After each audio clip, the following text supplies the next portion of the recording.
Confocal conics का ये चौथा video, examples based on tangents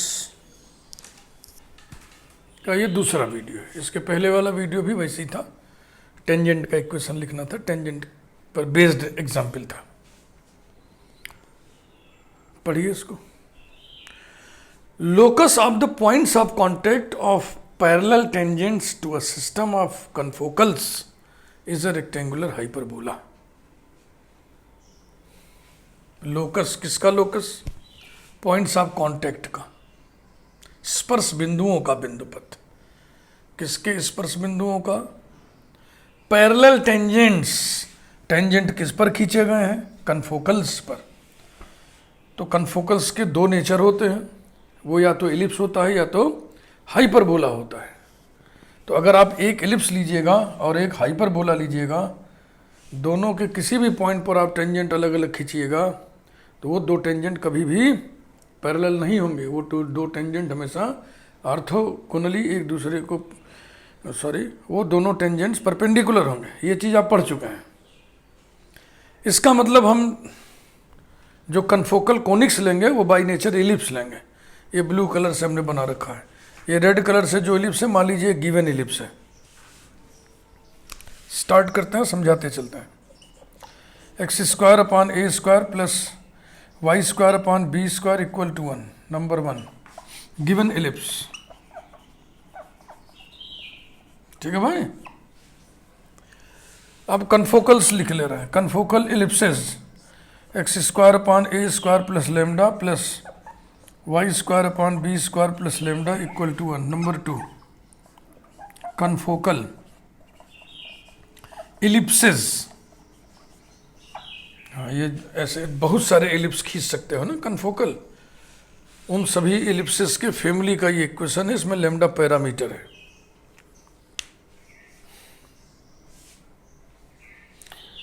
अब हम सारे एलिप्स पर, ऐसे नीले वाले एलिप्स जितने भी खिंचाएंगे, सभी एलिप्स पर पैरेलल टेंजेंट्स खींचेंगे। सब पर एक एक टेंजेंट इस प्रकार से खींचेंगे कि सबके सब पैरेलल हो। देखो, ऐसी स्थिति में हमें पैरेलल टेंजेंट्स का एक कुल परिवार, सिस्टम, फैमिली मिल जाएगा।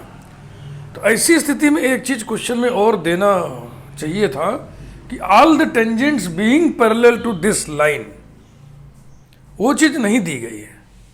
वो इसमें इतना होना चाहिए था, लेकिन बुक में वैसे ही क्वेश्चन लैंग्वेज है। एक गिवन लाइन हमको चाहिए। मान लो वो लाइन है y equal to m x. Y equal to m x इसलिए लिखा क्योंकि हम ओरिजिन से होकर जाने वाली लाइन के रूप में इसको लिखे हुए हैं, है ना। y equal to m x, इसी के पैरेलल सारी टेंजेंट्स हों। तो जो पॉइंट्स ऑफ कांटेक्ट का लोकस होगा वो बाई नेचर रेक्टेंगुलर हाइपरबोला होगा। यही आपको प्रूव करना है। तो अब देखो, नीले रंग के कितने एलिप्सेस होंगे कन्फोकल? बहुत सारी। सबके हम पॉइंट, इस लाइन के पैरेलल टेंजेंट हमने सब पर खींच दिया, इसके पैरेलल सब पर टेंजेंट खींच लिया। तो इस तरीके से आ जाएंगे पॉइंट्स ऑफ कांटेक्ट। तो इनका लोकस रेक्टेंगुलर हाइपरबोला होगा, यही हमको बताना है। तो अब इसके लिए क्या करते हैं, जितने भी ब्लू कलर के एलिप्सेस हैं सब पर टेंजेंट खींचना है ना हमको, इसके पैरेलल। तो हम क्या करेंगे कि ये जो कन्फोकल एलिप्सेस हैं, इसके आर्बिट्रेरी मेंबर को हम ले लेंगे। उस आर्बिट्रेरी मेंबर पर इसके पैरेलल टेंजेंट खींच लेंगे। पॉइंट ऑफ कांटेक्ट को x1 y1 मान लेंगे और उसका लोकस निकाल लेंगे। तो वो सबका मान लिया जाएगा। जो व्यवहार कन्फोकल एलिप्सेस के प्रत्येक सदस्य के साथ करनी है, वो हम आर्बिट्रेरी मेंबर के साथ करेंगे।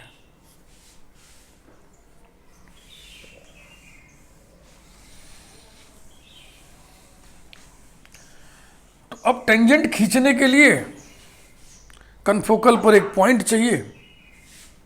वो लीजिए, let x1 y1 be a point on 2, then ये कोऑर्डिनेट्स इक्वेशन को सेटिस्फाई करेंगे। करा दीजिए। x1 square upon a square plus lambda plus y1 square upon b square plus lambda equal to 1। Number 3, अब हम टेंजेंट लिख रहे हैं। इक्वेशन ऑफ टेंजेंट लाइन यानी टेंजेंट किस पर? To arbitrary member of this family, to किस point पर? इस पॉइंट पर eight x1 y1 is. Tangent लिखने के सऊर आपको हम बताएं, एक्स स्क्वायर को हम रिप्लेस कर देंगे x1 x से, y स्क्वायर को हम रिप्लेस कर देंगे y1 y से। टेंजेंट का इक्वेशन आ जाएगा x1 x upon a square plus lambda plus y1 y upon b square plus lambda equal to 1। Number 4, इस टेंजेंट को इस दी हुई लाइन के पैरेलल होना है। If this tangent is parallel to the given line, मैं लिख दे रहा हूं, हाँ दिया नहीं गया लेकिन दिया होना चाहिए था, given line y equal to mx, then what will happen? अगर दो लाइंस पैरेलल हैं तो दोनों के स्लोप्स बराबर होंगे। इसका स्लोप m है और इसका स्लोप कैसे निकालोगे? Minus coefficient of x upon coefficient of y। ये हो गया m equal to minus coefficient of x माने x1 upon a square plus lambda upon coefficient of y माने y1 upon b square plus lambda. Cross multiply करिए, implies that m into y1 upon b square plus lambda equal to minus x1 upon a square plus lambda. Cross multiply कर दीजिए।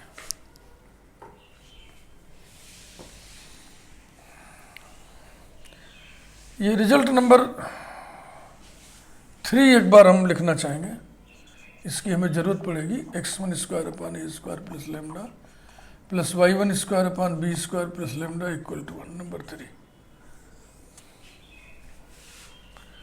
इस कार्यक्रम को आगे बढ़ाइए।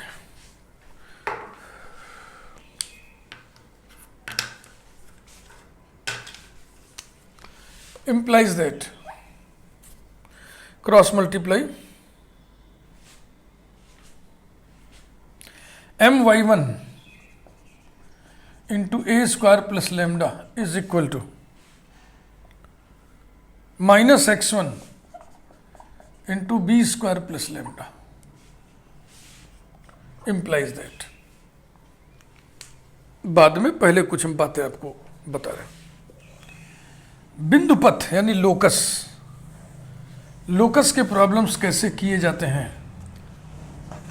जिस पॉइंट का लोकस निकालना है उसको आप एच के मान लो, फिर दिए हुए कंडीशन की मदद से एच और के में एक रिलेशन बनाओ। मान लो फाई ऑफ एच के इक्वल टू 0, यह एक रिलेशन बन गया। फिर इसको जनरलाइज कर दो, एच की जगह general x coordinate x, y की जगह के की जगह जनरल वाई कोऑर्डिनेट वाई रख दो, तो यह हो जाएगा phi of x y equal to 0। यही लोकस है, यही इसका लोकस है। तो हमें लोकस किसका निकालना है? पॉइंट्स ऑफ कांटेक्ट यानी x1 y1 का। x1 y1 का लोकस हमें निकालना है। इसलिए दिए हुए तथ्यों, दिए हुए प्रतिबंधों की मदद से x1 y1 में एक हम कनेक्शन बनाएंगे। तो x1 y1 में एक कनेक्शन बन गया। अब इसी में हम x1 की जगह x, y1 की जगह y रख दें तो लोकस निकल आएगा। परंतु इसमें एक इम्प्योरिटी है, इसमें एक अशुद्धि है। वो अशुद्धि है लेमडा का, क्योंकि पूरे क्वेश्चन के स्टेटमेंट में, पूरे क्वेश्चन में कहीं लेमडा के जिक्र नहीं है। तो हमें लेमडा हटाना पड़ेगा। इसमें से लेमडा हटा दीजिए, बस प्योर कनेक्शन बिटवीन x1 और y1 आपको मिल जाएगा। अब वो लेमडा की वैल्यू हटेगी कैसे? यहाँ से लेमडा निकाल के यहाँ रख दो। यहाँ से लेमडा निकालना बड़ा मुश्किल है, क्योंकि लेमडा में 2 घात का इक्वेशन है। तो यहाँ से लेमडा निकाल के वहाँ रख दो। यहाँ से लेमडा निकालना आसान है, क्योंकि लेमडा में 1 डिग्री का इक्वेशन है। तो बस यही हम करने जा रहे हैं। x1 y1 में जो कनेक्शन आया है, इसमें लेमडा का प्रेजेंस एक इम्प्यूरिटी है, उसी को हटाना है। तो देखो lambda into x1 plus m y one equals to minus b square x1 minus m a square y one implies that lambda equal to minus b square x1 minus ma square y1 upon x1 plus m y1। इसी को उठा के रख देना है। अब इतना मोटा यहां पे रखोगे बड़ा फूहड़ फूहड़ हो जाएगा ना, इसलिए इसकी वैल्यू निकाल लो, इसकी वैल्यू निकाल लो, तब रखो।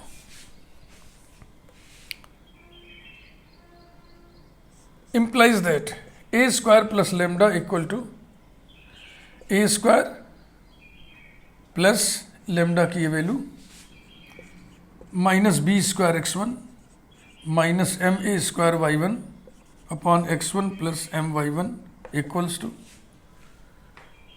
ए स्क्वायर एम y1 इससे कट जाएगा, a square x1 minus b square x1 बचेगा, यानी कि a square minus b square into x1 upon x1 plus m y1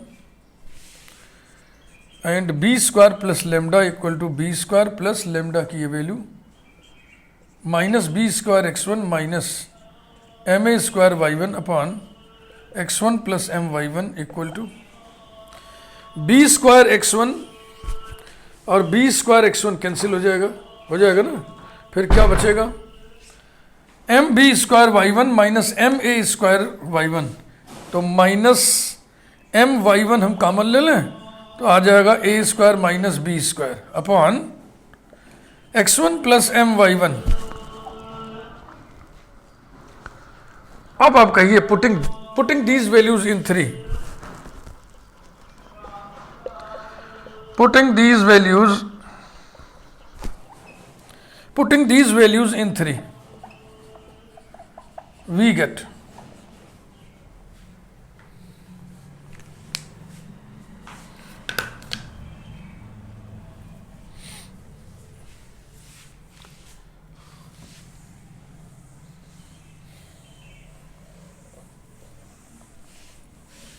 ले पुटिंग दीज वैल्यूज, वो वैल्यूज हमने मिटा दिया। खैर उस वैल्यूज को हम नोट करके रखे हुए देखते हैं कितना है।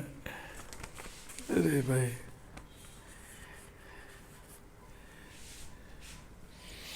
ये वैल्यूज है a square plus lambda equal to a square minus b square into x1 upon x1 plus m y1 और b square plus lambda equal to minus a square minus b square into m y1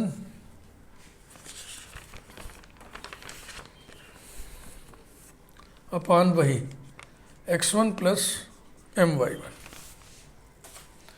putting these values in three,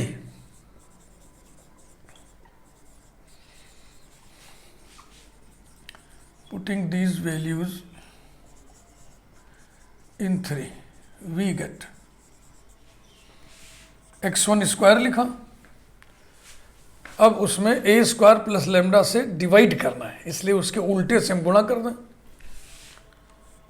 उल्टा हो जाएगा x1 plus m y1 upon a square minus b square into x1 plus y1 square into इसके उल्टे से गुणा करिए x1 plus m y1 upon minus a square minus b square into m y1 equals to 1। Implies that एक x1 यहाँ cancel हो रहा है, तो हो गया x1 into x1 plus m y1 upon a square minus b square. इस minus को हम यहाँ कर दे रहे हैं माइनस, ठीक है ना, एक y1 कैंसिल हो गया तो बच गया y1 into x1 plus m y1 upon m into a square minus b square equal to 1। Implies that इसी से मल्टीप्लाई कर दो, mx1 into x1 plus m y1 minus y1 into x1 plus m y1 equal to m into a square minus b square. Implies that, हाँ अब वो lambda देखो हट गया ना। अब x1 y1 में आपको एकदम प्योर शुद्ध शुद्ध कनेक्शन मिल गया। अब आप x1 की जगह x, y1 की जगह y रख दो तो लोकस मिल जाएगा। लेकिन लोकस लिखने से पहले थोड़ा हम सिंप्लीफाई कर रहे हैं, इसको सुंदर बढ़िया रूप में रख दे रहे हैं। x1 plus m y1 common, बच गया mx1 minus y1 equal to m into a square minus b square. और इसको बढ़िया बढ़िया सजाइए, जैसे 2 डिग्री का इक्वेशन लिखते हैं। m x1 square minus x1 y1 plus m square x1 y1 minus m y1 square equal to m into a square minus b square, implies that m x1 square, फिर इसे लिखिए minus m y1 square plus m square minus 1 into x1 y1 minus m into a square minus b square equal to 0। A x square plus b y square plus 2hxy plus x का term नहीं है, y का term नहीं है, plus c बराबर 0 जैसा हो गया ना।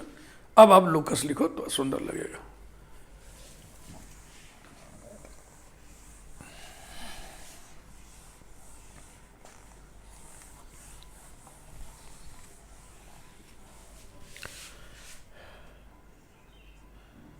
लोकस ऑफ x1 y1 जो कि पॉइंट ऑफ कांटेक्ट है जिस पर कि टेंजेंट खींचा गया था, इज x1 की जगह x, y1 की जगह y, mx square minus my square plus m square minus 1 into x y minus m into a square minus b square equal to 0। और ये रेक्टेंगुलर हाइपरबोला को प्रेजेंट करेगा।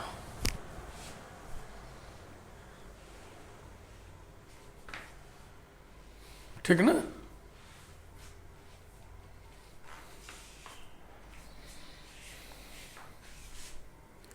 विच रिप्रेजेंट्स, ये rectangular hyperbola को कब represent करेगा, जब a प्लस बी बराबर 0। a माने एक्स स्क्वायर का कोफिशिएंट, b माने वाई स्क्वायर का coefficient.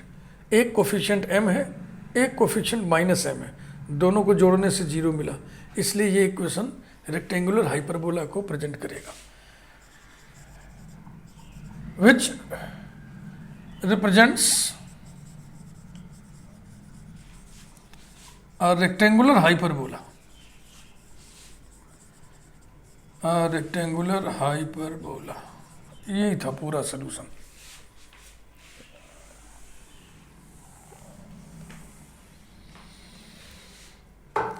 This is the locus of parallel tangents, all tangents being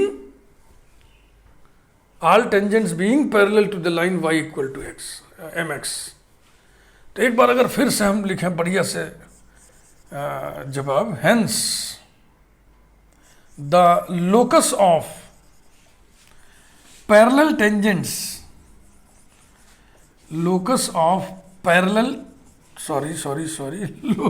locus of points of contact, locus of points of contact of parallel tangents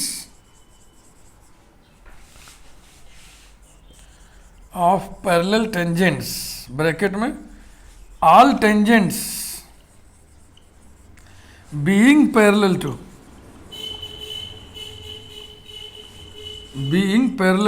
y equal to mx, bracket closed। hence the locus of points of contact of parallel tangents is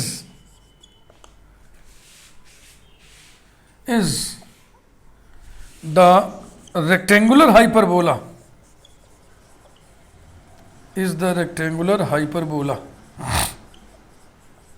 ये mx square minus my square plus m square minus 1 into x y minus m into a square minus b square equals to 0।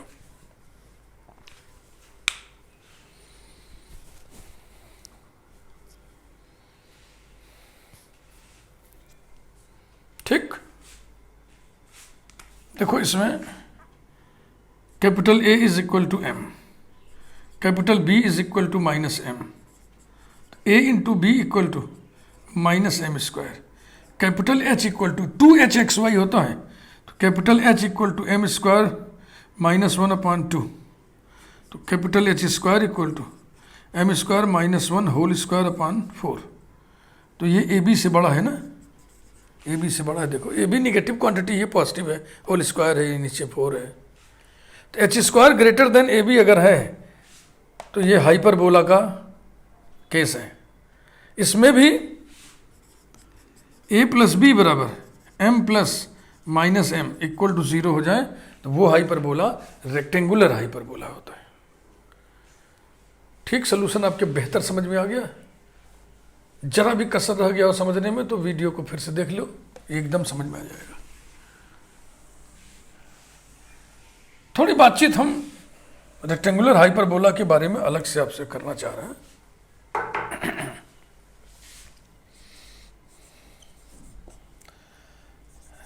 Rectangular hyperbola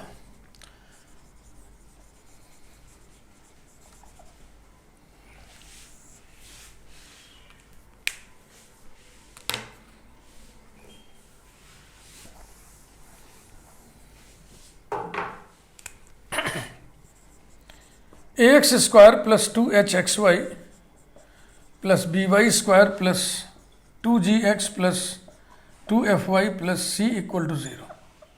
okay, this is general equation of second degree in x and y. General equation of second degree in x and y, इस playlist में आपको सब चीज मिलेगा जो अभी हम उसमें से थोड़ा सा हिस्सा आपको बताने जा रहा है। ये h square equal to a b होने से किसको रिप्रेजेंट करेगा? पैराबोला को। H square less than a b होने पर एलिप्स रिप्रेजेंट किया जाएगा इक्वेशन नंबर 1 के द्वारा, और h square greater than a b, इस केस में ये बनता है हाइपरबोला। हाइपरबोला इसमें भी अगर a प्लस बी 0 हो जाए, a प्लस बी 0 हो जाए तो ये रेक्टेंगुलर हाइपरबोला को रिप्रेजेंट करेगा। पहली बात तो ये आप जानकारी रखिए। इन सभी में एक कंडीशन और है जो हिडन है, लिखा नहीं जाता है, डेल्टा नॉट इक्वल टू 0, क्योंकि डेल्टा नॉट इक्वल टू 0 होने पर ही ये कोनिक को रिप्रेजेंट करेगा। अगर डेल्टा इक्वल टू 0 हो जाए तो ये पेयर ऑफ लाइंस को रिप्रेजेंट करेगा, जहाँ पे डेल्टा क्या चीज़ है? Delta is determinant a h g h b f g f c, ये है माजरा। एक हमने समरी आपको बता दिया, ये जनरल इक्वेशन है। अब हम हाइपरबोला का स्टैंडर्ड इक्वेशन लिखने जा रहे हैं। स्टैंडर्ड इक्वेशन, जनरल इक्वेशन अलग अलग होता है। Canonical form, normal form, standard form. Standard form that is, इसको नॉर्मल फॉर्म भी बोलते हैं। Normal form of the equation,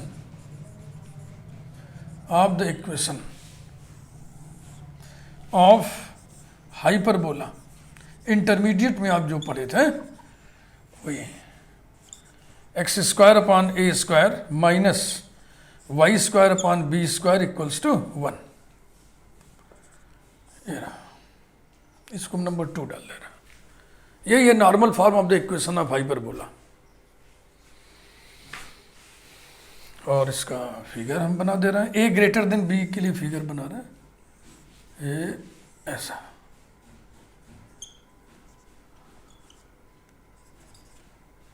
इसके 2 एसिम्टोट्स होते हैं।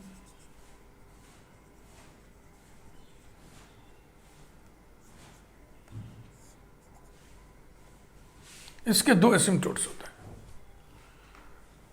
वो 2 एसिम्टोट्स कौन होंगे? एसिम्टोट्स निकलना आता है आपको, याद होना चाहिए। y equal to plus minus b by a into x, inter की किताबों में इसकी चर्चा की गई है। चलो मान लो भूल गए, तो बीएससी में तो एसिम्प्टोट नाम का पूरा चैप्टर ही आप पढ़े हुए हो। तो asymptote parallel to x axis nil, क्यों? क्योंकि एक्स स्क्वायर का कोफिशिएंट प्योर कांस्टेंट है। Asymptote parallel to y axis nil, क्योंकि वाई स्क्वायर का कोफिशिएंट -1/b² प्योर कांस्टेंट है। तो अगर आएगा तो ऑब्लिक एसिम्प्टोट आएगा, जो चित्र में दिख ही रहा है ऑब्लिक एसिम्प्टोट है। तो ऑब्लिक एसिम्प्टोट कैसे निकालते हैं? φ2 ऑफ m बनाएंगे। कैसे? हाईएस्ट डिग्री टर्म 2 डिग्री है, इसमें x की जगह 1, y की जगह m रखते हैं, तो हो जाएगा 1/a² माइनस m²/b²। फिर एक इक्वेशन तैयार करते हैं φ2 ऑफ m इक्वल टू 0 और इसको सॉल्व करते हैं। 1/a² minus m²/b² equal to 0 implies that b² cross multiply कर लें, b²/a² equal to m² implies दैट m इक्वल टू ± b/a। फिर हम c निकालते हैं। c के लिए फार्मूला होता है माइनस, अब अगर यहाँ 2 है तो यहाँ पे 1 हो जाएगा, φ1 of m upon φ2 dash of m, dash माने derivative equal to φ1 of m कैसे मिलेगा? 1 डिग्री टर्म में, 1 डिग्री टर्म में x की जगह 1, y की जगह m, 1 डिग्री टर्म इसमें कोई है ही नहीं है, तो ये हो गया 0 अपान φ2m का डेरिवेटिव, φ2m ये है, इसका डेरिवेटिव हो जाएगा -2m/b²। तो कुल मिला के आ गया 0। एसिम्प्टोट क्या निकला? Asymptotes y equal to mx plus c equal to mx, क्योंकि c बराबर 0 है और m का ही मान रख दो, implies that y equal to ± b/a into x. ये आपको याद होना चाहिए था, कोई बात नहीं, अब याद हो जाए, अब कभी मत भूलना। ओरिजिन से होके जाने वाली ये लाइन्स हैं, कोई इंटरसेप्ट नहीं काट रही, c बराबर 0 है, तो एक ये हो गया, एक ये हो गया। इसके एसिम्प्टोट्स आपको मालूम हो गए। अब आपको ये पता है कि जब b बराबर a हो जाए तो ये हाइपरबोला क्या कहलाता है? Rectangular hyperbola.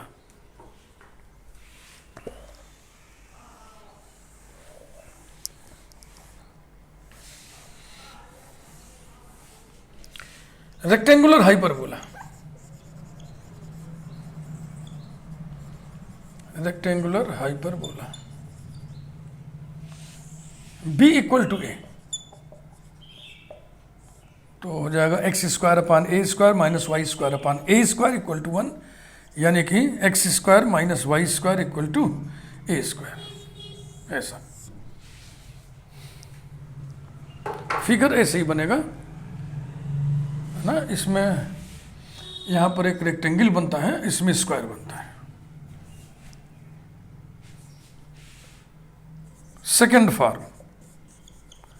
Second form of equation of rectangular hyperbola.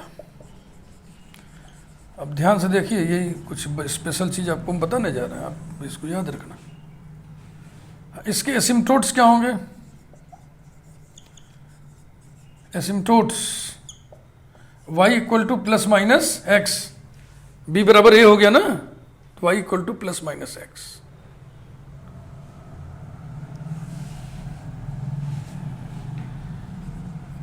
To XY equal to c², यही है। इसके एसिम्प्टोट्स होंगे x एक्सिस और y axis, that is x axis and y axis. ये x एक्सिस का इक्वेशन है, ये y एक्सिस का इक्वेशन है, और इसका फिगर ऐसे बनेगा।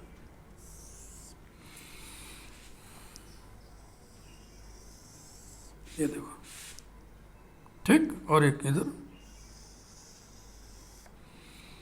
y इक्वल टू x, जो पहले एसिम्प्टोट था वो एक्सिस हो गया, ट्रांसवर्स एक्सिस, ये हो गया कंजुगेट एक्सिस। ऐसा यही आपको याद रखना है। मेरी टीचिंग लाइफ में एक्सपीरियंस यही बोलता है, इसे बच्चे कम पहचान पाते हैं, इसलिए मैं बहुत प्यार से आपको सब समझा रहा हूँ, आप इन्हें याद रखिएगा। इससे ये प्राप्त कैसे होगा? देखो जरा ध्यान से देखो क्या हुआ है।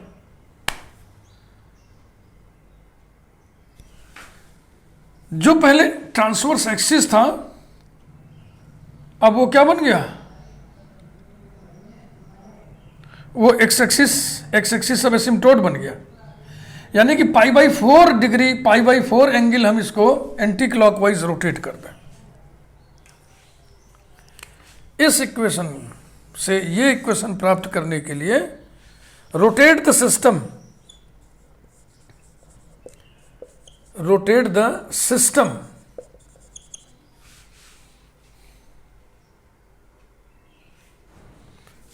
rotate the system through an angle π/4, π/4 angle उसको घुमा दीजिए तो ये फिगर बन जाएगा। ठीक, ये लाइन ऐसी है ना, घूम के ऐसी हो जाएगी, यानी जो एसिम्प्टोट थी वो अब ये एक्सिस हो गई।